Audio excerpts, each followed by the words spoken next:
Good morning, dear students.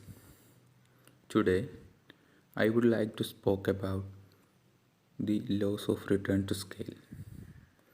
Laws of return to scale is the second portion of laws of production. The first portion is law of variable proportion. It's already we have to discuss yesterday. Today we have just discussed about the laws of returns to scale. In the laws of variable proportion, the only one input factor can vary, other input factors are remain constant. In the same things, the second one laws of return to scale means the changes in output as all factors change in the same proportion. In the laws of return to scale, the all input factor can change and it is same as to the changes of output. നമ്മൾ law of production അല്ലെങ്കിൽ production law ആണ് explain ചെയ്യുന്നത്. അതിലെ ഒന്നാമത്തെ ഭാഗമായ first law എന്ന് പറയുന്നത് law of variable പ്രൊപ്പോർഷനാണ്. ലോ ഓഫ് വേരിയബിൾ പ്രൊപ്പോർഷനിൽ only one input can vary, other inputs are remain constant എന്നുള്ളതാണ്. ഒരൊറ്റ ഇൻപുട്ട് മാത്രം ചേഞ്ച് ചെയ്യും, അതർ ഇൻപുട്ടുകളെല്ലാം റിമെയിൻ കോൺസ്റ്റൻ്റ് ആണ്, സ്ഥിരമാണ്. ബാക്കിയുള്ള ഇൻപുട്ടുകളൊക്കെ വേരി ചെയ്യുന്നത് ഒരേ ലെവലിലായിരിക്കും എന്നുള്ളതാണ് ഫസ്റ്റ് ലോ നമ്മൾ എക്സ്പ്ലെയിൻ ചെയ്യുന്നത്. ദെൻ ദ സെക്കൻഡ് ലോ ആണ് law of return to scale. Laws of return to scale എന്ന് പറയുന്നത് എല്ലാ ഫാക്ടേഴ്സും സെയിം പ്രൊപ്പോർഷനിൽ ചേഞ്ച് ചെയ്യും എന്നുള്ളതാണ്. അഥവാ എല്ലാ ഇൻപുട്ടുകളും സെയിം പ്രൊപ്പോർഷനിൽ ചേഞ്ച് ചെയ്യും. അതുകൊണ്ട് തന്നെ അത് കൃത്യമായിട്ട് ഔട്ട്പുട്ടിൻ്റെ ചേഞ്ചസിനെ അഫക്റ്റ് ചെയ്യുകയും ചെയ്യുന്നു എന്നുള്ളതാണ്. So the laws of return to scale is a long run analysis and also it is used to in the case of long run analysis also. Definition: according to Professor Roger Miller, returns to scale refers to the relationship between changes in output and proportionate changes in all factors of production. Professor Roger Miller defined the term loss of return scale. It is the relationship between changes in output and proportionate change in all factors of production. The next topic, assumptions behind the laws of return to scale. First one, all input factors are variable.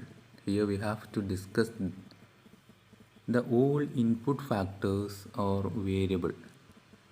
നമ്മൾ already പറഞ്ഞു laws of return to scale എന്നുള്ളത് long term അല്ലെങ്കിൽ long റണ്ണിലാണ് use ചെയ്യുന്നത്. അതുകൊണ്ട് തന്നെ all input ഫാക്ടറുകൾ, എല്ലാ input ഫാക്ടേഴ്സും variable ആണ് എന്ന് പറഞ്ഞു. Second one, there are no technological changes. Here there is no technological change is available. ഒരു ടെക്നോളജിക്കൽ ചേഞ്ചസും പാടില്ല. Third one, there is perfect competition. In the competitive market here only there is imperfect competition. Fourth one, under the laws of return to scale, the output is measured in quantities. The outputs measured only in quantities, not on the basis of their quality. The fifth one, a worker works with given tools and implements. A worker in the organization, he should work only on the basis of available tools and resources, not to use an improved technology or improved tools for this purpose.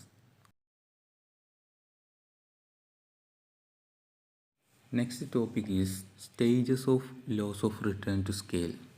Loss of return to scale explained in the three stages. First one, increasing returns to scale. Second one, constant returns to scale, and the final one, decreasing returns to scale. The first stage is increasing returns to scale. It means when inputs are increased in a given proportion and output increases in a greater proportion. This is simply known as increasing return to scale. That means proportionate increase in all factors of production results in a more than proportionate increase in output. Increasing return to scale എന്ന് പറഞ്ഞു കഴിഞ്ഞാൽ ഇൻപുട്സിൽ നമ്മൾ ഒരു നിശ്ചിത നിരക്കിൽ input increase ചെയ്ത് കഴിഞ്ഞാൽ അതിലൂടെ ഉണ്ടാകുന്ന ഔട്ട്പുട്ട് അതിൻ്റെ അഡീഷണലായിട്ട് അല്ലെങ്കിൽ എക്സ്ട്രാ ആയിട്ട് അല്ലെങ്കിൽ ഡബിളായിട്ട് എന്ത് ചെയ്യുക, അതിൻ്റെ ഔട്ട്പുട്ട് ഇൻക്രീസ് ചെയ്യുക. എക്സാമ്പിൾ പറയുകയാണെങ്കിൽ നമ്മൾ 10 യൂണിറ്റ് ഇൻപുട്ട് കൊണ്ട് ഒരു പ്രൊഡക്റ്റ് പ്രൊഡ്യൂസ് ചെയ്യുകയാണ് എങ്കിൽ, ഒരു പ്രൊഡക്റ്റ് പ്രൊഡ്യൂസ് ചെയ്യാൻ വേണ്ടി 10 യൂണിറ്റ് നമ്മൾ ഉപയോഗപ്പെടുത്തുകയാണ് എങ്കിൽ അതിൽ നിന്ന് നമുക്ക് കിട്ടുന്ന ഔട്ട്പുട്ട് എന്ന് പറയുന്നത് 20 യൂണിറ്റായിട്ട് ഔട്ട്പുട്ട് ലഭിക്കുക. അതാണ് പറയുന്നത് inputs R increased in A given proportion and output increases in A greater proportion. നമ്മൾ എത്രയാണോ ഇൻപുട്ട് അധികമായിട്ട് ഉപയോഗിക്കുന്നത് അതിൻ്റെ ഇരട്ടിയായിട്ട് നമുക്ക് ഔട്ട്പുട്ട് പ്രൊഡ്യൂസ് ചെയ്യാൻ സാധിക്കുക. ആ ഒരു സ്റ്റേജാണ് increasing returns to scale. Consequence behind the stage is if the industry is enjoying increasing returns, then its marginal product increases. As the output expands, marginal costs come down, the price of the product also comes down. ഒരു firm ഇനി increasing റിട്ടേണിലാണ് എങ്കിൽ അവരുടെ marginal product increase ചെയ്യും. അതേപോലെ തന്നെ ഇനി അവരുടെ output വീണ്ടും ഇൻക്രീസ് ചെയ്ത് കഴിഞ്ഞാൽ അവരുടെ മാർജിനൽ കോസ്റ്റ് കുറഞ്ഞുകൊണ്ടിരിക്കും. അതോടുകൂടി അവരുടെ price also come downs. Then the second stage is constant returns to scale.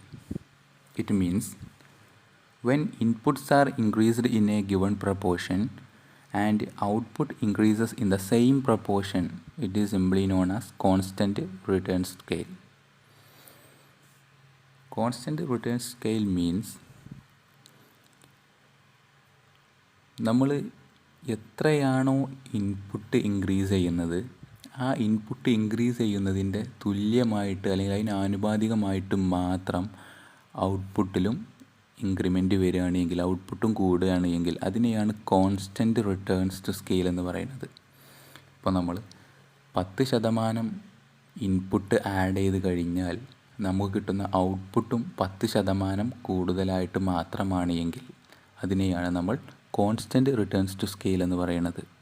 Same പ്രപ്പോർഷനിൽ എന്ത് ചെയ്യുക, ഇൻപുട്ടും ഔട്ട്പുട്ടും എക്സ്പാൻഡ് ചെയ്യുക. അതാണ് constant returns to scale. Consequences in case of constant returns to scale, the average output remains constant. Constant returns to scale operate when the economies of the large scale production balance with the diseconomies.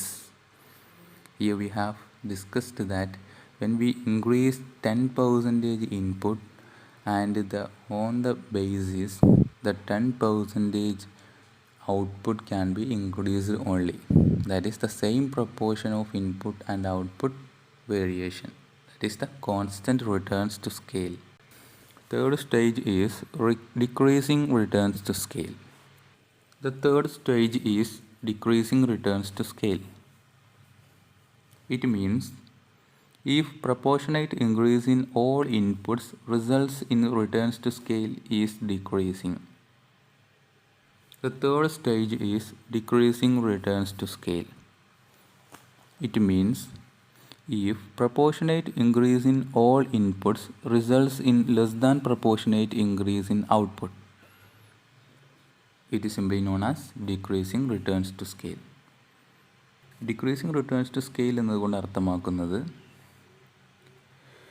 എല്ലാ input ഫാക്ടേഴ്സും ഒരു നിശ്ചിത നിരക്കിൽ നമ്മൾ increase ചെയ്യുമ്പോൾ അല്ലെങ്കിൽ increase ചെയ്താൽ അതിലൂടെ കിട്ടുന്ന റിസൾട്ട് അല്ലെങ്കിൽ ഔട്ട്പുട്ടിൽ വരുന്ന ഇൻക്രീസിങ് എന്ന് പറയുന്നത് less than the proportionate.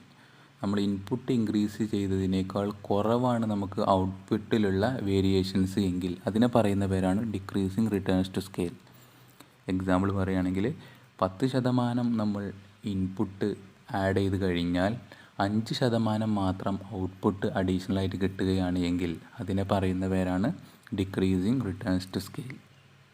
Let us conclude this stage That according to the laws of returns to scale, when all input factors are increased, total output generally increases at an increasing rate. Later, at a constant rate, and finally at a diminishing rate. The three stages are not three different laws of returns to scale, but three aspects of one and same law. That is simply, these are the three stages of laws of returns to scale. First one, an increasing rate, then the same proportion, that is the constant rate, then finally declining or the diminishing rate. These are the stages of laws of returns to scale. The next, comparison between law of variable proportion and laws of returns to scale. Compare the two different laws. First, the similarities between both, and the second, the difference between the law of variable proportion and the law of return to scale. Analyze the similarities and differences and also prepare a note.